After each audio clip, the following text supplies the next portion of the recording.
Et oui, certains l'attendent depuis longtemps, enfin la vidéo d'entre-deux tours qui arrive juste avant l'embargo des médias sur la campagne électorale avant le second tour. Donc je n'avais pas eu beaucoup de temps, donc effectivement, ben voilà, j'ai une vie de famille, j'ai d'autres choses. Et donc du coup, j'ai pas pu faire cette vidéo plus tôt, surtout qu'elle est un peu plus complexe, désolé, que prévu, parce que ben au niveau des sondages, il y a eu des trucs un peu bizarres pour le premier tour. Et on va regarder un petit peu où on en est pour le second tour. Alors c'est parti, c'est l'actu des sondages, bienvenue sur Stats et Société, la chaîne qui vous parle de stats et de sujets de société. Et voilà la dernière vidéo de la campagne électorale pour la présidentielle 2022, parce que la suivante, ça sera forcément pas en commentaire de résultats. Donc nous allons voir où on en était déjà pour le premier tour avant de voir le second tour. Donc la dernière fois on s'était quitté sur cette image là, donc cette image qui donnait en fait les prévisions, plus en fait les marges d'erreur auxquelles on pouvait s'attendre. Donc il y avait Emmanuel Macron, j'ai mis dans les losanges qui sont pleins, ce sont les marges d'erreur de 2017 que j'ai reproduit, donc aux alentours de 1% pour les plus précis, aux alentours de 2% pour les moins précis. J'avais amalgamé Valérie Pécresse et Éric Zemmour parce qu'ils étaient vraiment coude à coude dans les sondages, et je vous avais mis à côté la marge d'erreur de 2002, un peu plus pour Valérie Pécresse et Éric Zemmour, puisque ils étaient vraiment coude à coude, donc j'ai tout englobé, sinon c'était une grosse bouillie. Et on va voir ce que ça donnait pour les résultats. Donc vous connaissez les résultats, mais on va comparer par rapport à ces cibles-là. Donc voilà. Alors on remarque que concernant donc Marine Le Pen, ben on est tombé, les instituts de sondage sont tombés très juste, pile poil ce qui était prévu, 23%. Pour Emmanuel Macron, c'est déjà un peu plus compliqué. En fait, ils sont quand même dans la cible, on va dire, élargie, donc de points, mais ils sont 2 points en dessous, et on verra que c'est quelque chose qu'ils pouvaient vraiment éviter. Ils auraient pu mieux faire avec les outils qu'ils avaient. Et après, on va passer à un gros raté, et le gros raté, c'est Jean-Luc Mélenchon, qui était donné aux alentours de 17%. Et il a eu pratiquement 22%. L'écart est énorme, 5 points. Ça a explosé les plafonds de 2002 et de 1995, où je crois que c'était au maximum 4 points pour 3 ou 4 points pour Balladur en 95, c'était 3 points demi en 2002 pour Jean-Marie Le Pen par exemple. Donc très gros écart. On remarquera aussi que Éric Zemmour donc fait 2 points en dessous de ce qui était prévu, mais ça resterait comme Emmanuel Macron presque dans la cible, même si on en sort quand même un petit peu. Donc 7% au lieu d'un peu plus de 9%, on sort quand même un petit peu de la cible. Donc là, j'avais fait une cible plus grosse, donc on est plutôt dans la fourchette basse de ce qu'aurait dû être faire Valérie Pécresse. Et Valérie Pécresse, donc là, on est sorti de la cible, y compris de celle de 2002, puisqu'elle est en dessous de 5% à 4,70. Et on remarquera que Yannick Jadot, ben, il a fait exactement ce qui était prévu par les sondages. Et c'est vraiment ça le contraste, c'est que selon les candidats, c'est soit vraiment très proche pour Marine Le Pen et pour Yannick Jadot, d'autres c'est vraiment très éloigné. Et ce qui est assez bizarre, c'est que, comme on peut voir, les écarts sont très importants, et pourtant, les instituts de sondage ont réussi à avoir le tiercé dans l'ordre, le quarté dans l'ordre, et le quinté dans l'ordre. Ce qui est un véritable coup de chance, parce que, vu les écarts, on aurait très bien pu avoir des inversions. D'ailleurs, durant la nuit de la soirée électorale, à un moment donné, il y avait le score de Mélenchon qui montait très rapidement au fur et à mesure que les bulletins étaient dépouillés, notamment dans les quartiers assez pauvres des grandes villes, notamment en région parisienne et région nord de Marseille. À un moment donné, on a limite cru qu'il pouvait passer devant Marine Le Pen. Certains instituts annonçaient moins d'un point d'écart ou quelque chose comme ça. Donc voilà un petit peu là-dessus. On va maintenant aller un peu plus dans les détails. Et pour aller un peu plus dans les détails, on va tout simplement voir ce que ça donne au niveau des instituts de sondage. Donc j'avais promis qu'on verrait quel institut de sondage c'est le mieux débrouillé. Ben, on va voir ça maintenant. Et pour cela, nous allons aller tout simplement dans mon écran tableur. Alors c'est pas Excel, c'est OpenOffice. Donc c'est en fait un outil libre que j'utilise. Et là, nous avons ici, en fait, le détail des écarts. Donc, c'était à la base la feuille Excel que j'utilisais pour faire vos compilations. Ici, j'ai la moyenne des écarts par rapport aux différents candidats. Et là, j'ai les écarts institut de sondage par institut de sondage. Alors, on va d'abord voir quel institut de sondage c'est le mieux débrouillé pour le premier tour. Alors, sur la moyenne de l'ensemble des écarts, donc c'est Odoxa avec moins d'1 point d'écart. Alors pourquoi moins d'1 point alors qu'on a vu qu'on avait des écarts énormes? Tout simplement parce que globalement, et on va le voir ici, les instituts de sondage ne se sont pas beaucoup trompés sur les petits candidats. Ils se sont souvent donc trompés sur les plus gros candidats, mais pas sur les plus petits. Que je dise pas de bêtises. C'est ici que l'on voit les écarts. Donc typiquement pour Nathalie Arthaud, on est à même pas 0,1 point, on est à 0,05. Pour Philippe Poutou, on est à 0,2 points. Donc là, ce sont même pas des écarts d'estimation, ce sont juste des erreurs d'arrondi vu les scores qui étaient prévus. Même chose pour Roussel, où c'est en dessous du demi-point. Donc là encore, selon les instituts de sondage, on est plus dans une erreur d'arrondi. Jean-Claude Mélenchon, donc 5 points d'écart, ce qui est assez énorme. Yves Jadot, comme vous voyez, on est en dessous de 0,1 point, 0,04 en dessous, donc c'est très proche de ce qui était annoncé. Hidalgo qui a fait un peu moins que prévu, mais là encore c'est 0,42, donc on est en dessous du demi-point. Lassalle, on est à un demi-point, donc voilà. Pour Dupont-Aignan, on est à 0,1 point, donc là encore un écart très faible. Pour Marine Le Pen, un écart très faible aussi, 0,04, et un écart plus conséquent pour Éric Zemmour. Donc, comme on peut le voir, globalement, pour les petits candidats, les prévisions se sont avérées justes. Alors, c'est vrai que sur les petits candidats, en général, c'est plus proche. Et donc, ce qui fait que Odoxa, qui s'est très bien débrouillé, a gagné donc pour toute la moyenne des écarts. Et c'est aussi Odoxa qui a gagné pour, si on prend le top 5, donc les 5 plus gros candidats là où on a eu le plus gros erreur. Donc, il a quand même fait un peu plus de 2 points d'écart, c'est quand même beaucoup. Et pour les deux finalistes, donc 0,5 points d'écart, donc ils ont été très proches. Et on remarquera que Odoxa a vraiment visé juste pour Emmanuel Macron, c'est le seul d'ailleurs. Et il n'est pas tombé très loin pour Marine Le Pen, même si Kantar et BVA avaient fait un peu mieux, mais c'était quand même moins d'un point, donc c'était plutôt bien vu. Par contre, ils ont eu un très gros écart sur Jean-Claude Mélenchon, on retiendra ça parce que lorsqu'on va parler des sondages du second tour, on en reparlera un petit peu. Voilà. Au niveau des rollings, on notera la très bonne tenue de l'Ipsos. Alors c'est assez étonnant parce que lorsqu'on connaît l'histoire de cet institut de sondage, je ne m'attendais pas forcément à ce que ce soit eux les plus proches. Et donc oui, ils ont été les plus proches. Et on notera la bonne performance de Harris à un peu plus de 1%. Donc là encore, on a une bonne performance de Harris. Et ça se reproduit aussi pour les autres. Hein. On voit que les écarts, quel que soit l'endroit, voilà. Alors maintenant, l'institut de sondage qui a fait les plus mauvaises prévisions, Cluster 17, je dirais presque sans trop grosse surprise. Alors en réalité, ils se sont même un gros écart sur Jean-Claude Mélenchon, qui pourtant ils avaient tendance à surestimer Jean-Claude Mélenchon, et pour le coup, ils avaient peut-être raison.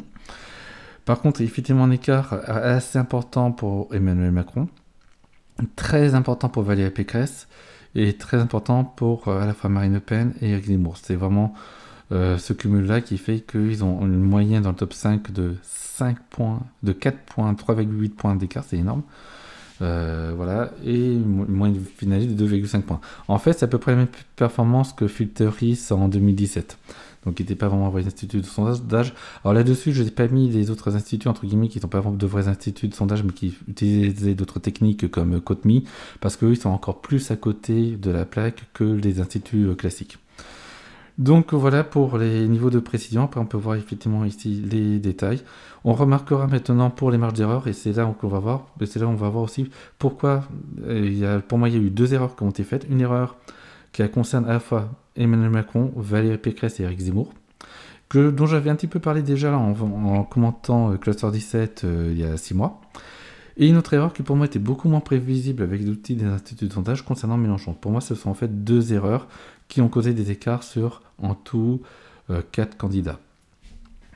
Alors, on va commencer déjà par l'erreur la plus simple, c'est celle sur Jean-Luc Mélenchon, c'est tout simplement qu'il a été sous-estimé le vote des quartiers populaires, notamment aux abords des grandes villes. Donc il y a une mobilisation plus forte que d'habitude dans ces quartiers-là. Et du coup, ça a fait vraiment cet écart-là, et ça s'est vu durant la soirée électorale, parce qu'au début, le score de Mélenchon n'était pas forcément si haut que ça. Il a vraiment grossi au fur et à mesure de la soirée électorale, au fur et à mesure des dépouillements dans les quartiers concernés. C'est nouveau, c'est aussi, ça peut expliquer pourquoi Emmanuel Macron a fait l'une de ses dernières sorties dans le 93, c'est que le vote des quartiers, qui était jusqu'ici presque une arlésienne, puisqu'il y avait de très faibles participation générale à ces endroits-là, comme cette mobilisation était plus forte, on a pu voir, ça peut changer la donne. Ça cause quand même un écart d'environ 4 points par rapport à d'habitude, si je puis dire. Et maintenant, l'autre erreur. Et l'autre erreur, c'est une erreur qui aurait pu être évité. J'en avais un petit peu parlé pour Cluster 17 parce que c'était eux qui étaient où c'était plus flagrant.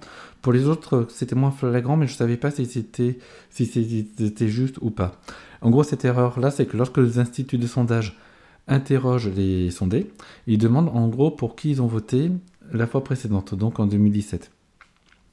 Et donc, lorsqu'ils faisaient ces interrogations, ils trouvaient systématiquement beaucoup moins d'électeurs fillonistes, de personnes qui ont voté pour François Fillon, que de personnes qui avaient réellement voté à l'époque. Ils avaient grosso modo un tiers de moins, voire moitié moins. Et ce que j'avais dit, c'est que l'interprétation à avoir, c'est de dire que les électeurs, ils les ont, mais sauf qu'ils n'osent pas dire qu'ils avaient voté pour François Fillon, parce que entre-temps, le vote François Fillon est devenu un vote un petit peu honteux, vu les affaires, notamment liées aux emplois fictifs.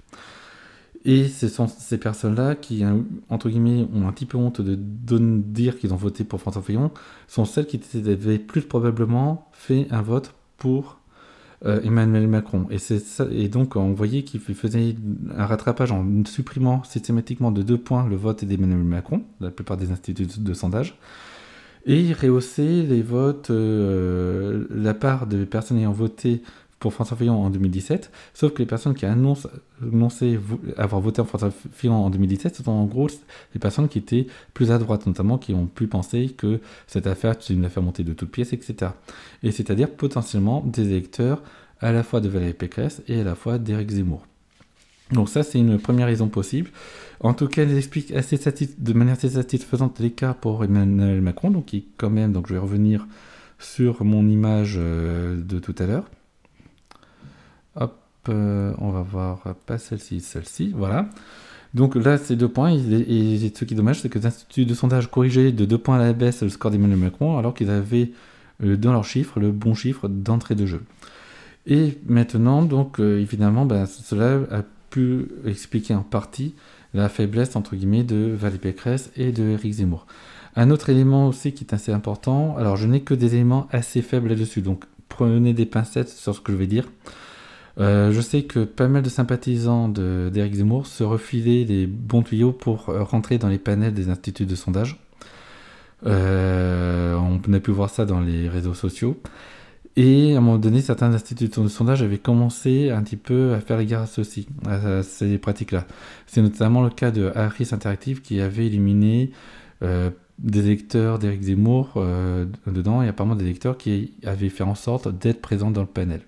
Donc ils avaient repéré certaines pratiques, et du coup, ils ont tout simplement corrigé. Donc il y avait justement des sympathisants d'Éric Zemmour qui s'en plaignaient, et on peut voir qu'effectivement, donc l'Ipsos est parmi ceux qui ont eu fait le moins, pas l'Ipsos, Harris fait partie des instituts qui ont fait la plus moindre erreur pour Zemmour, même s'ils ont fait une erreur de supérieur à 1 point. Donc ça, c'est un autre élément important. Donc c'est une deuxième hypothèse qui peut expliquer. Donc déjà, la mauvaise correction par rapport aux anciens électeurs de François Fillon. Deuxième possibilité, c'est le fait que certains sympathisants de certains hommes politiques faisaient de l'entrisme dans les panels de sondage. Donc voilà. Et donc du coup, cela explique au final. Alors maintenant, qu'est-ce que ça veut dire par rapport au second tour? C'est qu'on sait très bien qu'il y a un report de voix. Alors, les résultats du premier tour ne sont globalement pas une très bonne nouvelle pour Marine Le Pen. Et là, on va le voir dans les chiffres que j'ai mis ici, c'est-à-dire les surcotes par tendance politique. On voit que la différence entre ce que disent les instituts de sondage et réalité, c'est moins 2,28 points pour l'extrême droite. C'est-à-dire que l'extrême droite est 2,25 points en dessous de ce qui était prévu initialement. Donc donc c'était à plus de 34% initialement, et c'était 32%. Alors bizarrement, l'extrême droite était déjà à 32% en début de campagne, donc c'est une erreur qui a grossi durant fin de campagne électorale. On voit aussi qui a été largement surestimée, c'est la droite, notamment avec Valérie Pécresse, 3,66 points surcotés dans les sondages par rapport à la réalité. Et donc ça fait en tout pour la droite et l'extrême droite réunis 5 points, un tiers en moins dans la réalité que dans les sondages. Or, c'est là que se trouve le plus gros réservoir de réserve électorale pour Marine Le Pen, qui n'a pas fait plus que prévu. Elle a fait pile poil ce qui était prévu. Donc ça fait des reports de voix en moins potentiels. Pour Emmanuel Macron, ça fait directement 1,5 points, donc c'est pas tout à fait 2%, c'est un peu plus de 2%. 1,5 points en plus de vote de premier tour. Alors qu'ils sont des sympathisants, mais certainement peut-être un peu de vote utile, mais du vote utile qui devrait se confirmer notamment venant de Valérie Pécresse. Et effectivement, donc la gauche qui est plus élevée, de 4 points environ. Donc pour Jean-Luc Mélenchon, c'est 5 points. Pour la gauche, on réunit ces 4 points. Donc il y a eu du vote utile en faveur de Jean-Luc Mélenchon. Et c'est aussi une grosse réserve de voix, plus importante pour Emmanuel Macron que pour Marine Le Pen, même s'il y a certains sympathisants de Jean-Luc Mélenchon qui sont prêts à voter Marine Le Pen.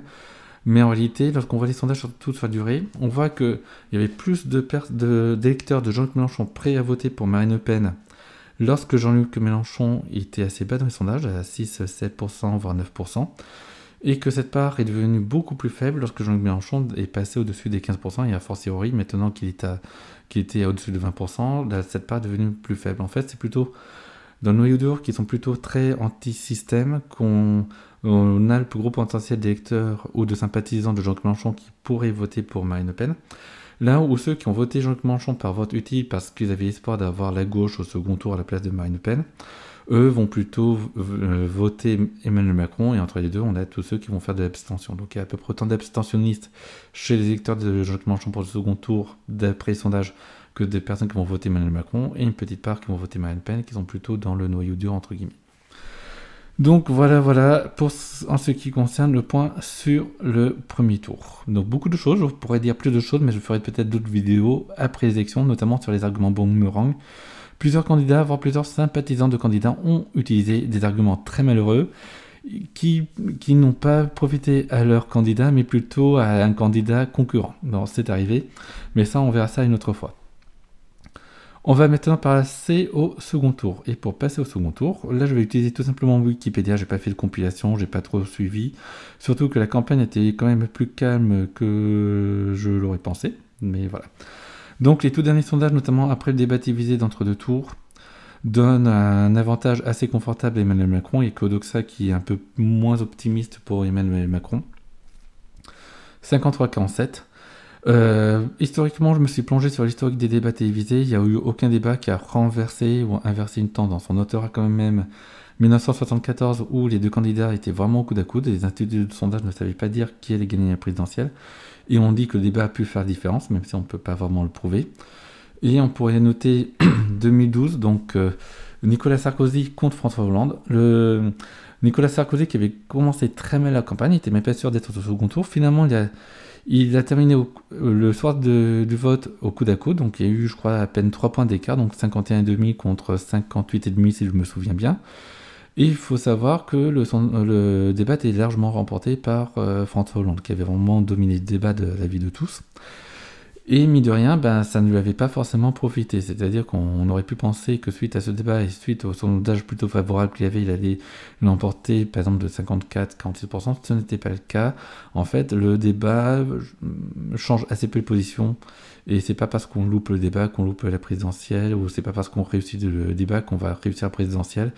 Ou du moins, ça ne va pas mettre dans une situation plus confortable, puisque effectivement, Hollande a quand même gagné présidentielle en ayant réussi le débat, mais moins que ce qu'on aurait pu penser. Voilà. Donc c'était la petite attention sur le débat, et la petite précaution d'usage sur le débat. Et là, on va voir maintenant ce que ça donne sur les courbes de sondage. Tiens, donc il y a eu un sondage qui a donné à un moment donné un avantage à Marine Le Pen en début avril. Bon.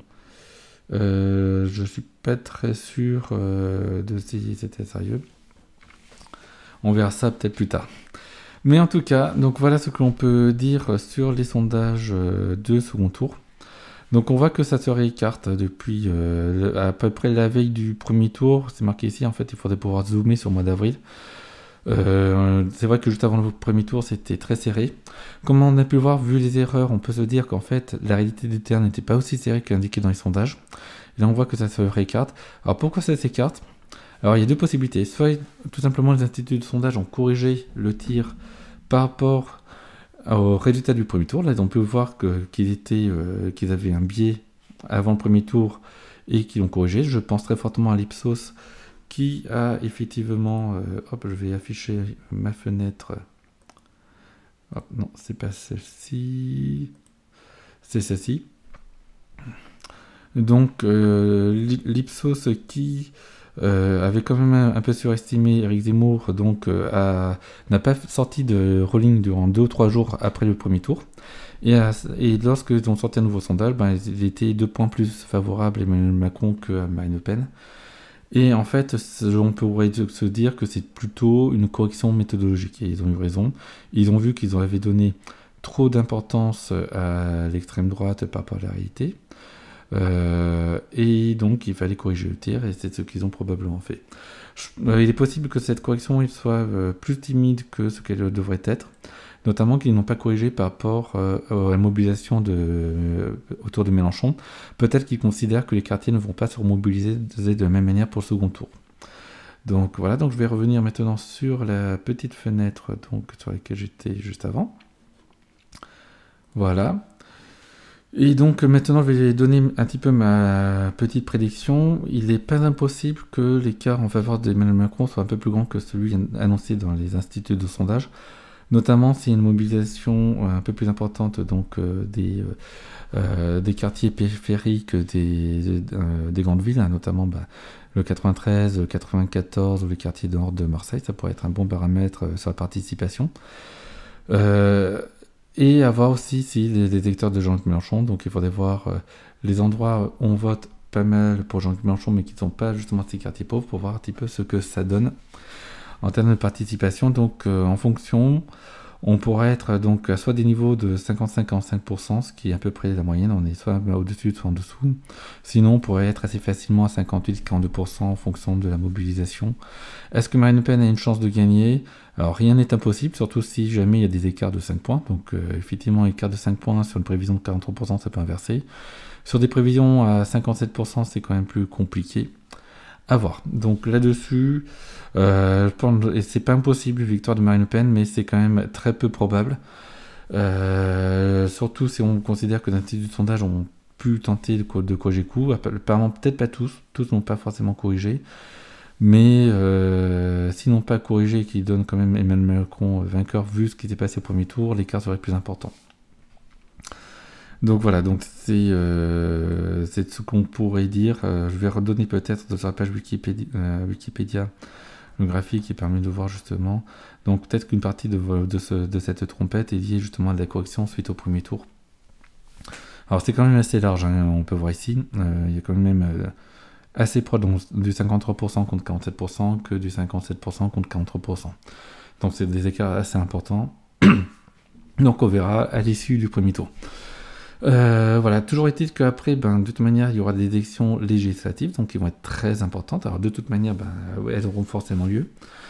Sachant que le rôle du président de la République, c'est vraiment la chef d'orchestre des institutions et les relations internationales, c'est beaucoup moins la politique intérieure en cas de cohabitation, sauf s'il y a un viol de la Constitution. Donc en dehors de cas où le président se mettrait à ne plus respecter la Constitution de la Ve République, c'est le gouvernement qui dirige la politique intérieure du pays.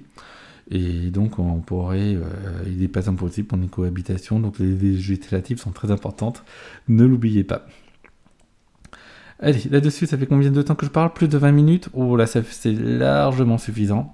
Je vais donc remettre l'image titre. Donc, c'est ainsi que s'achève cette vidéo. J'espère que je n'ai pas été trop brouillon. Ça fait longtemps que je n'ai pas fait de vidéo.